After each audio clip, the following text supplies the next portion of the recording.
Delhi police के सभी सरदारों का धन्यवाद करता हूं। और देखिए,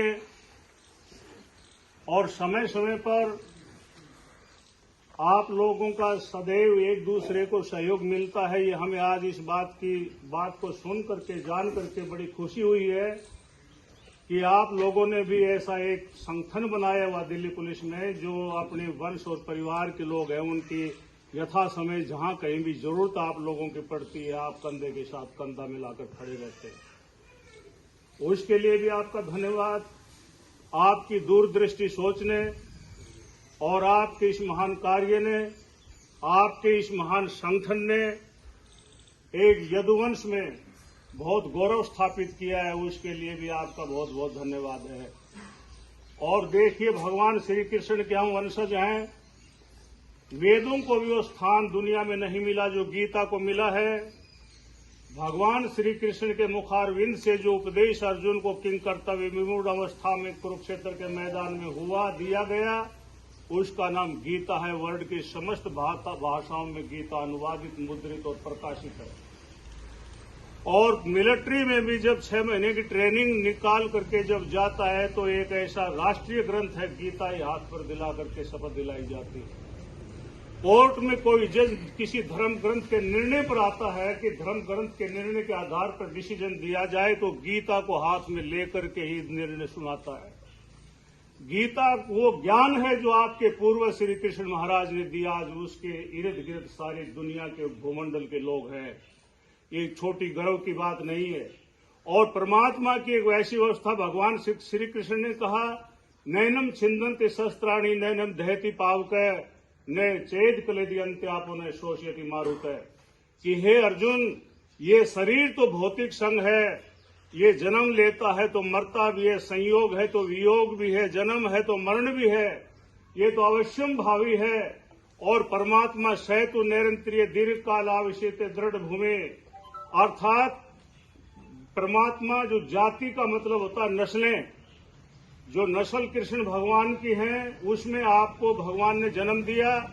और ब्रह्मा जी ने 60,000 वर्ष तक तपस्या की थी और 60,000 वर्ष की तपस्या का फल ये मांगा था कि प्रभु मुझे मुक्ति नहीं चाहिए। पहली बात, ब्रह्मा ऋषि हैं, ऋषि होकर के 60,000 वर्ष तपस्या करते हैं, फिर ये चाहते, ग्रक संहिता का उल्लेख है कि भगवान मुझे मुक्ति नहीं चाहिए, मुझे जो इस तपस्या का फल ये चाहिए कि अगला जन्म मेरा यदुकुल में, कृष्ण के कुल में और वंश में हो। इस वंश में जन्म लेने के लिए बड़े बड़े देवता तरसते थे, इस वंश में हमारा जन्म हुआ है, उसके लिए हम बहुत सौभाग्यशाली हैं। भगवान कृष्ण ने कहा, चोला तो नश्वर है, छूटता है, लेकिन इस चोले के अंदर से जो एक आत्मा है, जब तक रहती है सब कुछ सक्रिय है, आत्मा निकल जाने के बाद सब कुछ निष्क्रिय है। 2 घंटे भी घर में डेड बॉडी को रखने नहीं देते, ले जाके अग्नि काष्ठ के ऊपर जला करके अग्नि को सौंप देते हैं। अर्थात वो कौन सी चीज है? आत्मा। भगवान कृष्ण कहते हैं, हे अर्जुन, नैनम छिदन्ति शस्त्राणि, कि आत्मा किसी शस्त्र से नहीं कटती है। नैनम दहति पावक, नहीं इस आत्मा को कोई अग्नि जला सकती है। नैनम दहति पावक न चेद कलेदियंत्यापो, न इसको पानी गला सकता है, न शोषयति मारुत है, न इसको हवा सुखा सकती है। आगे भगवान कृष्ण ने कहा, वासांसि जीर्णानि यथा विहाय नमानि गृह्णाति नरो प्राणी तथा शरीराणि विहाय जीर्णा नन्यानि संयाति नवानि देहि।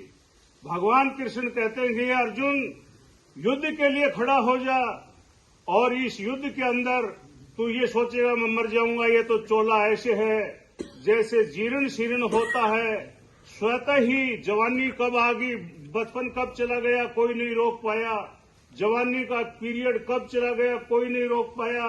धीरे धीरे हम ह्रास की ओर, वृद्ध अवस्था की ओर जा करके और एक दिन मृत्यु के ग्रास बन जाते हैं। ये परमात्मा की व्यवस्था से होता है। परमात्मा की व्यवस्था में जिसने, परमात्मा ने जितने सांस रखे हैं, जितनी आयु दी है, दुनिया की कोई बड़ी से बड़ी ताकत उस व्यवस्था को नहीं वहां तक बदल सकती। लेकिन उस आत्म दिवंगत आत्मा का संबंध इस शरीर में, इस गांव में, इस परिवार में और यहां पर हम लोगों के साथ था, जितने दिन परमात्मा की व्यवस्था से उनको कर्मों का हमारे साथ साझा था, उतने दिन वो भोग उन्होंने हमारे साथ किया। वो दिवंगत आत्मा स्वतः ही नहीं निकल के गई, परमात्मा की व्यवस्था से इस शरीर से जीव को निकाल के परमात्मा अपनी व्यवस्था से कर्मानुसार दूसरी योनि के गर्भ में पहुंचा देता है। इसलिए आप सभी आए और प्रेम जी की धर्मपत्नी को आपने श्रद्धा सुमन समर्पित किए और आपने जो उनके बाल बच्चों के लिए जो 18 लाख और कुछ हजार रुपए राशि प्रदान की है, उसके लिए इस बालावास ग्राम की पवित्र भूमि पर पधारने के लिए सभी हमारे यदुवंश के जितने भी पुलिस में अधिकारीगण हैं, उनका बाकी साथी सहयोगी हैं और सारे के सारे तो लोग वो नहीं आ सके जितना आपका ग्रुप है। और मुझे जान करके बड़ी खुशी हुई कि आप जहां कहीं भी इस प्रकार के यदुवंश में जहां कहीं कोई दिक्कत और समस्या प्रॉब्लम आती है तो सारा दिल्ली पुलिस का परिवार मिलकर सहयोग करता है और सारे दिल्ली पुलिस के जितने भी यदुवंशी परिवार हैं उन सबको आपको प्रतिनिधिमंडल के रूप में यहां भेजा है और आपने दिवंगत आत्मा की सदगति और शांति के लिए पुष्प वर्षा उनके चित्र के समक्ष प्रस्तुत करके परमात्मा से कामना और प्रार्थना की है। और जो राशि आपने उनके परिवार को एक संजीवनी बूटी देने के लिए काम की है, आपने अपने पवित्र कर कमलों की कमाई से सहयोग एकत्रित करके दिया है, उसके लिए हमारे गांव के सभी गणमान्य लोग बैठे हैं। उन सभी की ओर से आपके यहाँ पधारने पर और इस प्रकार का सहयोग देने पर दिवंगत आत्मा की सदगति और शांति की प्रार्थना करने पर मैं आपका भूये भूये सहस्र धन्यवाद करता हूँ।